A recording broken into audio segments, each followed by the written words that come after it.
Karine, j'aimerais ça que tu nous parles de ton expérience lorsque tu étais conseillère pédagogique et tu as eu à accompagner un projet, là, justement en lien avec les apprentissages socio-émotionnels avec des enseignants. Oui. Bien, en fait, les apprentissages socio-émotionnels, pour moi, ça a été une révélation. Donc, c'est vraiment quelque chose qui me fait vibrer, que je trouvais passionnant. Puis je me disais, bien, comment on peut passer à côté de ça aujourd'hui dans notre enseignement, puis dans la réussite éducative de nos élèves.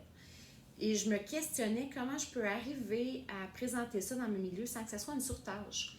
Donc là, j'ai vu qu'il existait le projet Dire Mentor. C'est comme ça que je me suis associée, dans le fond, aux chercheurs. Puis là, je me suis dit, bien, comment je peux le faire naître dans mon centre de service. Donc, la première chose qu'on a fait, c'est que je suis allée recueillir des enseignants en questionnant mes collègues, là, évidemment, des enseignants engagés, motivés, puis des enseignants qui avaient de belles pratiques là, en lien justement avec belles compétences relationnelles, que j'ai le goût de dire, ou de belles compétences socio-émotionnelles. Puis là, je suis allée, j'ai prévu des rencontres avec eux, où dans les rencontres, on faisait évidemment de la formation sur les apprentissages socio-émotionnels, on regardait les plans de leçons en lien avec le projet Dire Mentor, on prévoyait des échanges entre nous, on prévoyait aussi, parce que ces enseignants-là devenaient comme un peu des experts dans leur école, donc comment ils allaient présenter ça à leur école, comment ils allaient réguler les actions, quel type d'outils ils allaient préparer pour soutenir leur milieu. Donc, c'était vraiment des moments où on travaillait ensemble. Là, je dirais que ça arrivait peut-être à peu près aux 2 mois là, où on régulait nos actions, puis on prenait le temps d'aller toujours un petit peu plus loin au rythme des gens qui étaient autour de la table. Selon toi, c'était quoi les conditions gagnantes ou les richesses de ces rencontres-là, de préparation de rencontres?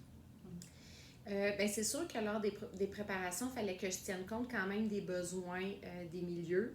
Il fallait que je leur donne des outils à ramener dans leurs écoles pour faire du sens. Donc, puis pour en même temps leur donner du temps pour préparer. Donc on parle de conditions gagnantes, leur donner du temps pour préparer eux-mêmes leur plan de leçons qui était déjà fait, mais se les approprier.